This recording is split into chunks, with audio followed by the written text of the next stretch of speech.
Salve, rapaziada, Thiago Aragão aqui. Hoje eu vim fazer um vídeo sobre percepção versus verdade, né? No nosso mundo aí eu venho percebendo que cada vez mais as pessoas vêm tomando as coisas como verdade sem entender que a verdade, na verdade, é algo individual, né? Então a gente vai conversar um pouquinho sobre isso usando alguns filósofos aqui, religião e neurociência, né? Vou começar aqui, ó, a alegoria da caverna. Acredito que todo mundo aqui já tem ouvido falar, né? Platão, ele em seu livro A República escreveu sobre a alegoria da caverna. Esse Platão que tá muito feio, deixa quieto. Escreveu sobre a alegoria da caverna, né? E, de modo resumido, tem o mundo das sombras e a realidade, né? Que seria o lado de fora da caverna. Dito isso, tem o mundo sensitivo e o mundo inteligível. O mundo inteligível seria tomado especialmente, cara, pela razão. Entende? E só que tem uma diferença. Aqui, ó, queria pautar. Quando se usa a razão a gente já vai falar depois aqui, ó, sistema límbico. Mas aqui, ó, eu queria dar um exemplo bem fácil aqui, ó, com o sol. Imagina que um cara de dentro da caverna, que só vê as sombras, porque na alegoria de caverna, né, você toma as sombras como a realidade. Imagina que por algum motivo, entre um feixe de luz dentro da caverna. Daí a pessoa assume que o sol é um feixe. Porque se ela viu parte do mundo inteligível, logo tudo vai ser semelhante ao mundo inteligível. É o que muitas vezes eu vejo acontecer com o pessoal do comunismo, né? Pessoal aí mais ligado para esses lados, cara,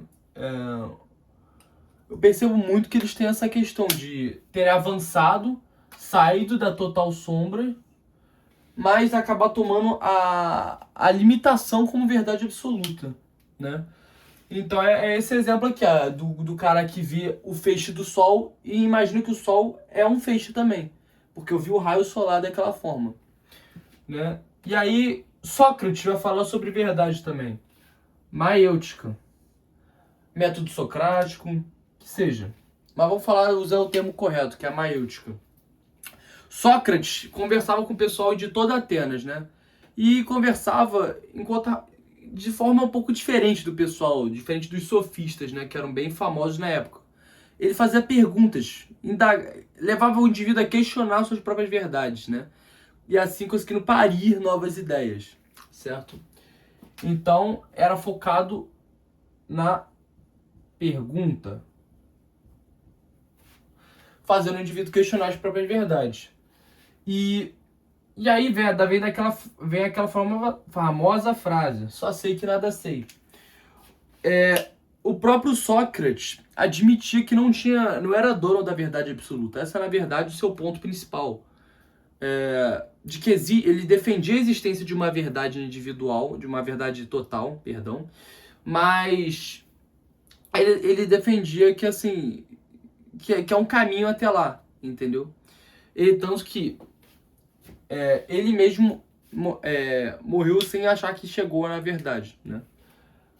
E aí, um ponto interessante de sua morte. Sócrates morreu tomando sicuna, né? O governo de Atenas o condenou, né, a beber sicuna, né? E ele aceita isso, né? Ele podia relutar, né?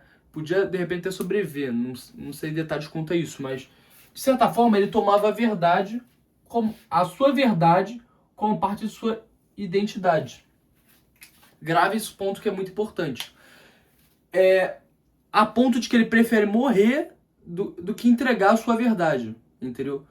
Se a verdade fosse algo universal, ele não se preocuparia em morrer por conta dessa verdade, né? E eu quero falar um pouco sobre uma passagem da Bíblia, sobre Jó, livro de Jó. Não é nem uma passagem, acho que é um livro completo, né? E Jó era um cara que foi severamente castigado por Deus, né? E ele sempre tentava questionava Deus quanto a esse sofrimento, tentava entender lógica em sua dor, né? Até que Deus, em um momento, perguntou, levou ao questionar sobre a totalidade do mundo, a complexidade do mundo.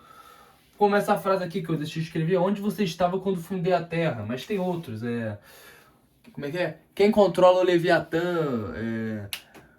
Quem controla o mar? Ele faz uma série de perguntas que levam a complexidade que levam Jó a perceber o limite humano, né?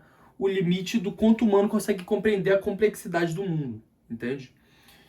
E isso é muito importante, cara, porque estimula a humildade.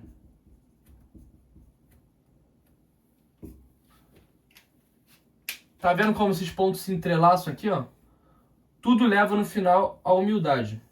Jó, de forma prática, e Sócrates conta a ideia, entendeu? E aí, quando a gente vai para Schopenhauer, que é uma pegada um pouco diferente, ele fala, essa frase aqui, ó, deixa eu entrar, define muito bem o que ele pensa sobre verdade. O mundo é a minha representação.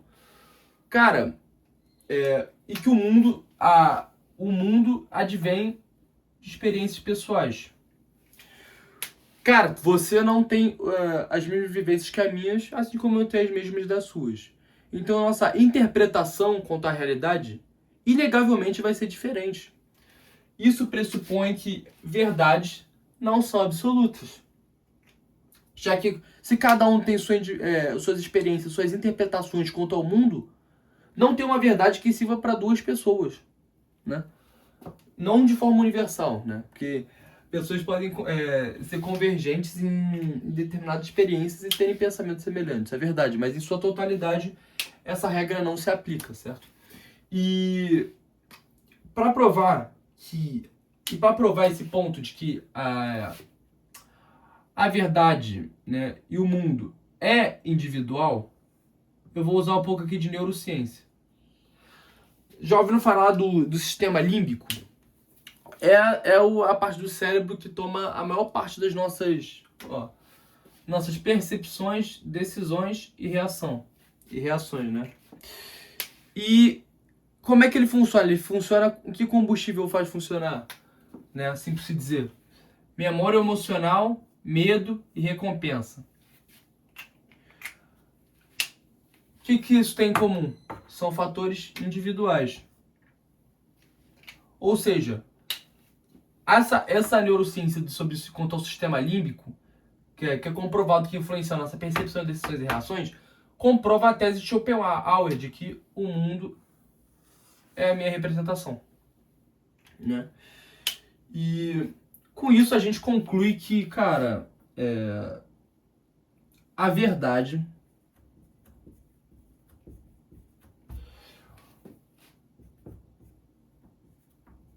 é diferente, não significa que seja